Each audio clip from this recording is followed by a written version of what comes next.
विमल कुमार और आप देख रहे हैं विमल विथ न्यूज।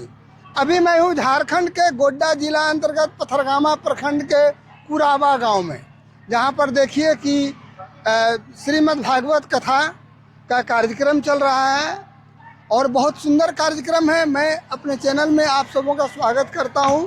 आइए। आयोजन हो रहा है तो मुस्कुराना ही पड़ेगा। तो इस मुस्कुराहट में आप सोए हुए थे, यहाँ कार्यक्रम चल रहा है। नहीं, मैं थोड़ी देर के लिए विश्राम में गया था, कुछ काम था, फिर मैं आ गया। महेश जी को मैं यहाँ बैठाया।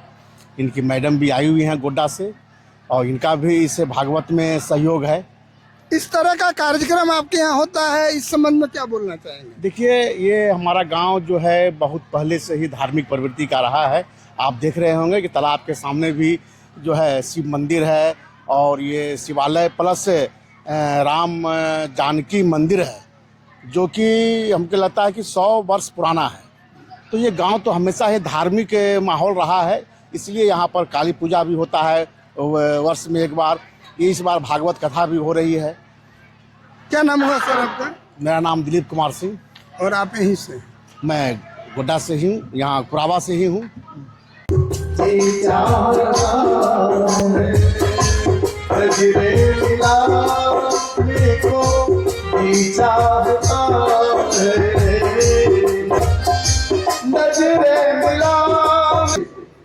जब तक आंखों से प्रेमी प्रेमिका ओझल ना हो जाए तब तक वो बार बार पीछे मुड़ करके देखे।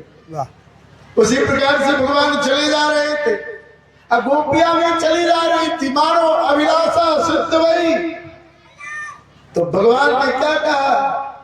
भगवान ने कहा कि गोपियों, आने वाली शरद रात्रि में हम इसी यमुना के पूर्णि पर तेरे साथ रास विहार करें।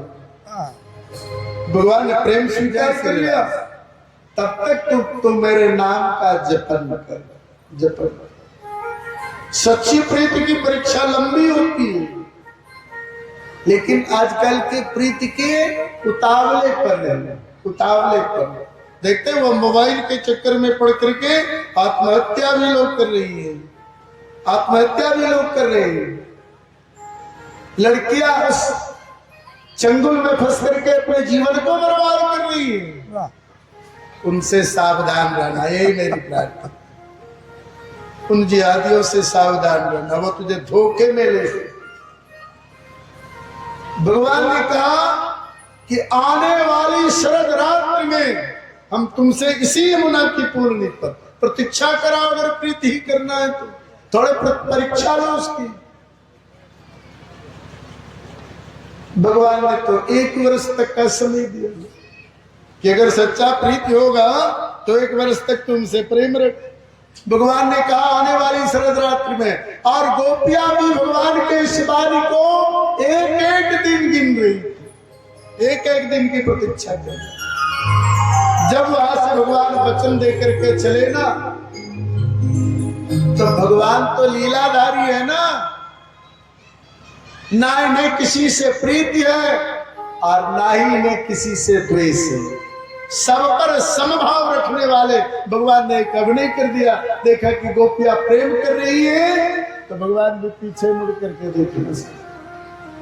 जब तक भगवान उन गोपियों से ओझल नहीं हुए, कैसी दशा बना दी उन्होंने भगवान ने उन गोपियों को।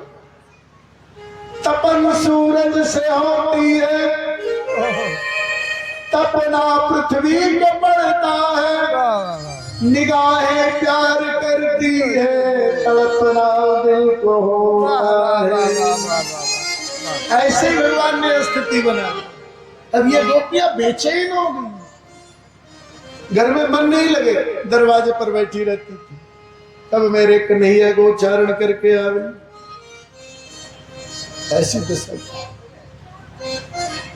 जब ये गोपियां आपस में मिलती तो कन्हैया की चर्चा करती, कहती कि मेरे कन्हैया गोचारण करके जो वृंदावन से आते हैं ना, तो उनके बिखरे अलकों में गोखूर में जो धूल पड़े रहते हैं ना, वो मेरे मन को मोहित करते हैं। कन्हैया का नेत्र देखो कितने सजल है, तिरछे नेत्र है। तेरी गोपी कभी लाला के भाव को देखी? देखना जब भौं टेढ़ी करके हमें निहारते हैं तो लगता है कि आकाश में इंद्रधनुष खिला हुआ है।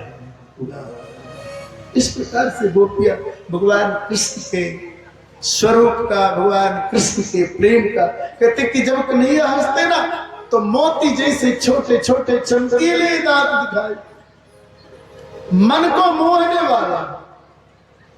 ऐसी ऐसी गोपियां बातें करते। और इधर भगवान सीधे वृंदावन में उन सखाओं के साथ गैया चराने के लिए बहुत दूर चले, बहुत इतने दूर ले गए भगवान जहां आसपास 2 कोस की दूरी पर कोई गांव नहीं था, कोई गांव नहीं। और सखा मंडली को साथ लेकर के भगवान वहां चले। भगवान ने ही इन गोपाल को इतनी जोर से भूख लगा दी, भूख लगा दी, क्षुधा जलने लगी। अब सारे ग्वाल वाल अपने उदर को पकड़े हुए हैं और अपने कन्हैया से, अपने दाव से कहने लगे, राम राम महावीर कृष्णा दुष्ट निवारण ऐसा वे बाधते छुन्नास्ता शांतिं कर तुम मरत। काहे नैनाभिराम बलराम, तू तो इतने पराक्रमी हो और हमारे चित चोर श्याम सुंदर, तुम दोनों ने तो मिलकर के बड़े बड़े दुष्ट को संहार किया, असुरों को मारा। उन्हीं दुष्टों के समान हमें भूख सता रही है। कन्हैया, दाऊ भैया, बहुत जोर से भूख लगी है, कुछ खाने को दो, कुछ खाना। अब भगवान मना कर दिए थे कि आज कलेव लेकर नहीं आना, ऐसे सब आए। भगवान ने कहा क्या खाने को दूं? कहा नहीं नहीं कन्हैया, बहुत जोर से भूख लगी है। भगवान ने कि कुछ पास में नहीं है, क्या दे खाने के लिए? तो भगवान ने स्मरण दिलाया कि देखो, यहां से कुछ दूरी पर एक ब्राह्मण है जिन्हें केवल कर्म कांड पर भरोसा है, भक्ति पर भरोसा नहीं है, कर्म कांड पर। और कर्म कांड की सहायता से वो स्वर्ग की प्राप्ति के लिए यज्ञ कर रहा है। तुम लोग उसी यज्ञ मंडप पे जाओ, लेकिन याद रखना,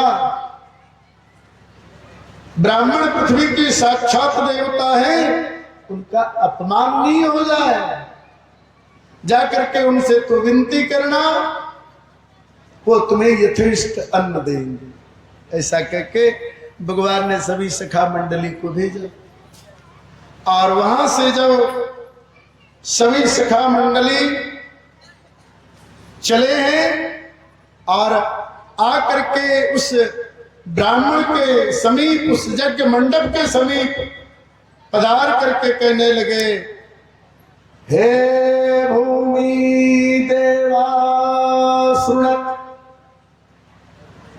हे पृथ्वी के साक्षात देवता ब्राह्मण, हम सभी बन के ग्वाले हैं, बन के ग्वाले हैं। मेरे साथ भगवान कृष्ण और बलराम जी आए हैं, उन्हें बहुत जोर से भूख लगी है। ब्राह्मण देवता, हमारे कन्हैया जी के लिए, हमारे दाऊ भैया के लिए थोड़े भात दे दे, भात दे दे, भात। ब्राह्मण अनसुनी कर गया, कहा मैं ब्राह्मण हूं, यज्ञ करता हूं, कर्म कांड करता हूं, मुझे भगवान का दर्शन नहीं। ये बन का ग्वाला करे कि मेरे साथ भगवान कृष्ण है,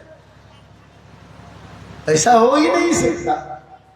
इसलिए इसकी वाणी पर ध्यान देना अच्छा नहीं है। कोई ध्यान नहीं दिया।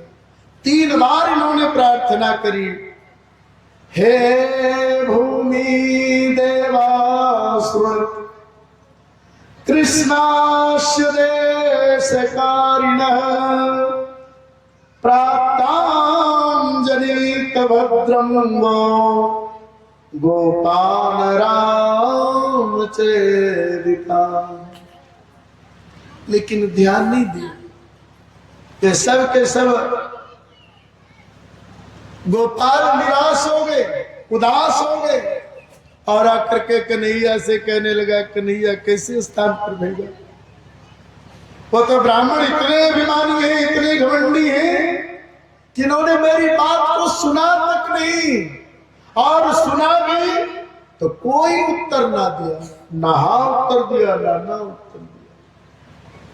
भगवान जान के भेजे, सारे निराश हो गए। फिर चिल्लाने लगे, कन्हैया भूख लगी है, खाने दो, खाने दो। भगवान ने कहा कि हम तो तुम्हें खाने दे रहे, जाओ जाओ उसी यज्ञ मंडप पर जाओ, उसी यज्ञ मंडप पर। कहा उसी ब्राह्मण के यज्ञ मंडप पर? हाँ जाओ।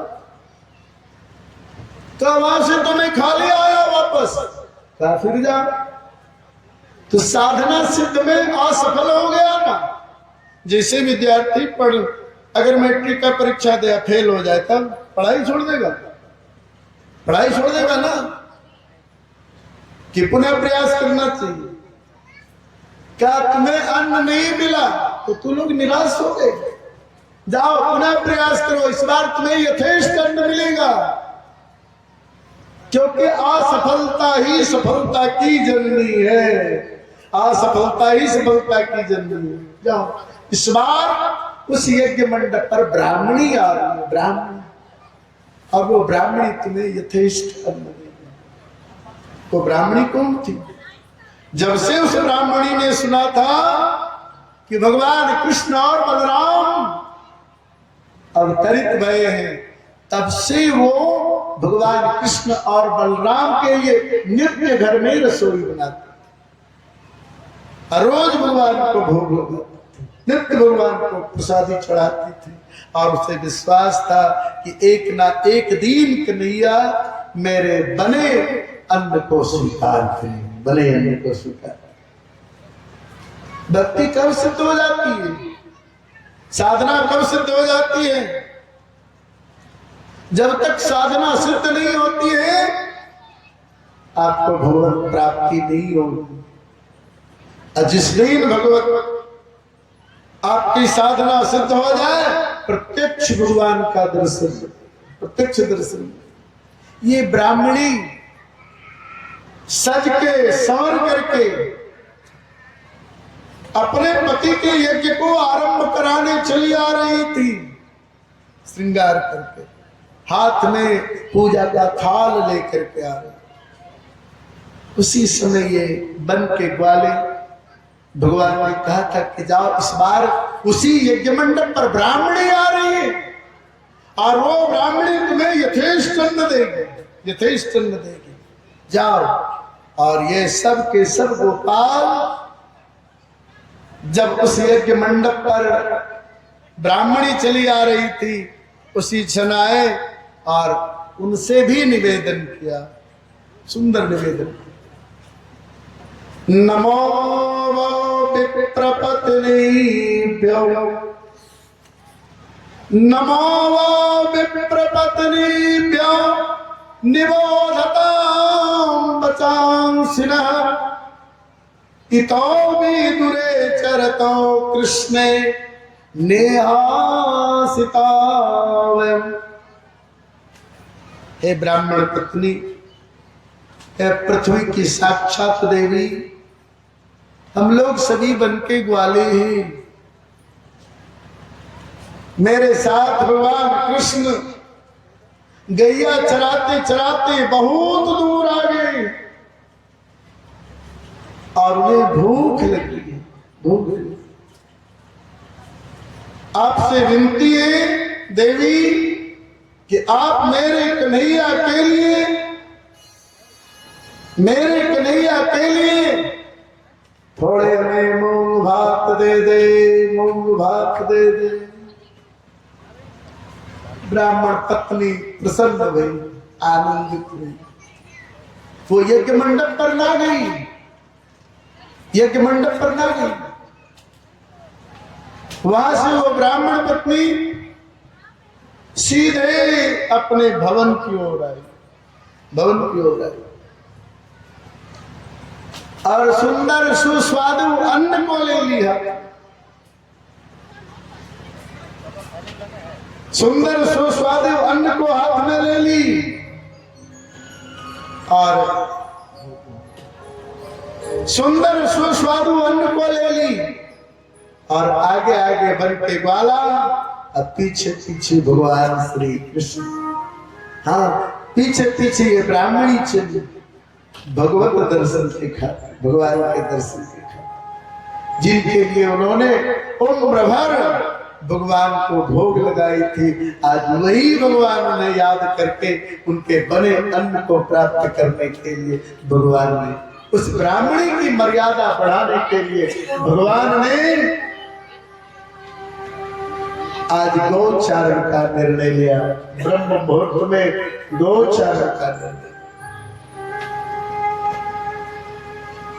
यहां क्या देखा ब्राह्मणी ने कि भूखे की भांति भगवान नीलांबर, भगवान बलराम जी नीलांबर धारण किए, भगवान कृष्ण पीतांबर धारण किए घूम रहे, जैसे मानो किसी की प्रतीक्षा चल रही।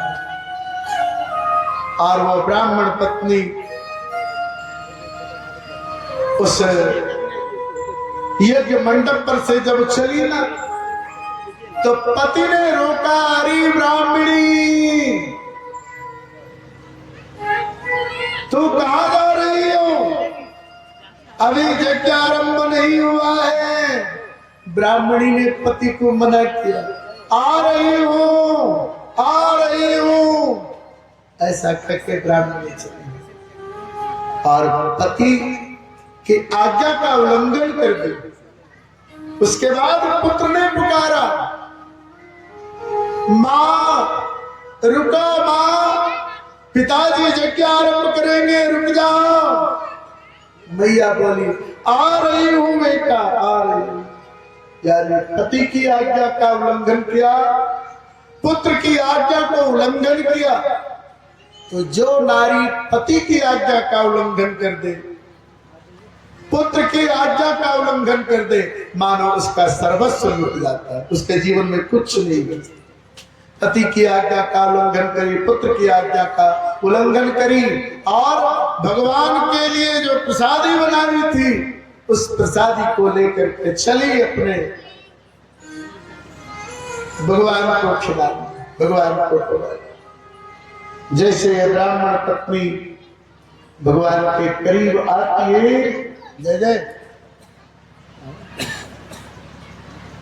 ब्राह्मण की पत्नी आती है, भगवान को देखती है और वह ब्राह्मण पत्नी जैसे भगवान के करीब आए, भगवान ने उनके बने अन्न को स्वीकार किया, स्वीकार किया। बने अन्न को स्वीकार किया। देखिए किस प्रकार से ब्राह्मण पत्नी भगवान के सन्मुख अन्न का थाल लेकर के आई है और भगवान श्री कृष्ण बलराम जी को दे रही है और दोनों जय भाई। श्री राधे, जय श्री राधे, जय श्री राधे, राधे राधे, जय राधे, जय राधे, जय राधे, जय राधे, भगवान ने स्वीकार, जय राधे, जय राधे। और भगवान ने कहा, स्वागतम स्वागतम स्वागतम स्वागतम स्वागतम। नारी का धर्म है पति की सेवा करे, पुत्र की सेवा करे। ब्राह्मणी तू यहां से यज्ञ मंडप को लौट जाओ, लौट। अब ब्राह्मणी भगवान से कहने लगे कि हे भगवान, आपका कहना अक्षर से सत्य है कि नारी धर्म है पति और पुत्र की सेवा करे, और मैंने तो त्याग दिया है, मैंने छोड़ दिया है। मैं पति की आज्ञा का उल्लंघन कर दिया, पुत्र की आज्ञा का उल्लंघन कर दिया, जीव को छोड़ करके ब्रह्म की शरणागति कबूल करी। और आप भी भगवान का भगवान ठुकरा रहे हो। बताओ मैं कहाँ जाऊंगी, कहाँ जाऊँ? मैंने तो पति को त्यागा, पुत्र को त्यागा, अब आपकी शरण में आया, आप भी कर कि जाओ। कहाँ जाऊं भगवान? मेरे लिए इस संसार में आपके सिवा और कौन बचा भगवान? आप भी हमें ठोकर दे रहे हो। बोल भगवान कहाँ? ब्राह्मण पत्नी भगवान के चरण को पकड़ लेती है और रो करके प्रार्थना करने कि जाओ कहाँ, चरणों से दूर ना करो प्रभु। यही भगवान की। जय श्री राधे राधे राधे। आज देखिए किस प्रकार भगवान झुक करके ब्राह्मण पत्नी को उठा रखी है। ब्राह्मण पत्नी जाओ, अपने पति की सेवा में जाओ। लेकिन ब्राह्मण पत्नी भगवान अपने ब्रह्म को त्याग करके पुनः माया में लिप्त नहीं।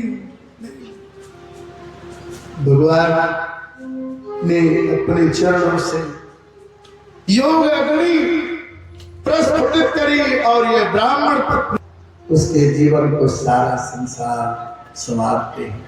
जिसके जीवन को एक बार मैं सम्मान कर देता हूं, पूरा संसार उसको सम्मान करता है। ब्राह्मणी पूजा, ये 6 रुपये ब्राह्मणी आई और जैसे यज्ञ मंडप पर आई ना, मानो पतिदेव प्रतीक्षा कर रहे हो, आओ ब्राह्मणी आओ, तेरे बिना यज्ञ रुका हुआ है। पुत्र ने माँ को बुलाया, माँ आजा, माँ आओ, देख पिता तेरी प्रतीक्षा में बैठे हैं। और वो ब्राह्मण पत्नी आई, अपने पति से कहने लगी, हे स्वामी, वो बंका ग्वाला सत्य कह रहा। भगवान कृष्ण बलराम जी दोनों भाई। अब ब्राह्मण को बड़ी ग्लानि आई, हाय रे ब्राह्मण, अपने ब्राह्मणत्व के अहंकार में पड़ करके तू भगवान का दर्शन नहीं कर पाया। तेरी विद्या बेकार चली गई। क्यों न मेरी विद्या कुंठित हो गई? मैं विद्या के अभिमान पर, मैं कर्मकांड के अभिमान पर भगवान का दर्शन ना कर पाया। बहुत पछताया जब पत्नी ने कहा कि भगवान कृष्ण और बलराम जी हमारे द्वारा बने अन्न को स्वीकार किए, तो ब्राह्मण को बहुत पछतावा। लेकिन अब पछताए हो कि क्या, जब चिड़िया चुग गई। दूसरा कारण था ब्राह्मण का भगवान का दर्शन नहीं करने का कि कंस के डर से इस ब्राह्मण ने भगवान का दर्शन नहीं कर पाया। ब्राह्मणी ने दर्शन किया, ब्राह्मणी की अभिलाषा भगवान ने पूर्ण करी। सारे गोपाल को भगवान ने इन ब्राह्मण पत्नी के द्वारा यथेष्ट अन्न यजन कराया, यथेष्ट अन्न भोजन कराया। और वहां से भगवान जब वापस आए हैं, रात्रि अपने पड़ाव में भगवान विश्राम किए हैं। और भगवान विश्राम करने के बाद जब प्रातः काल भगवान जगे हैं ना, तो क्या देखे? अरे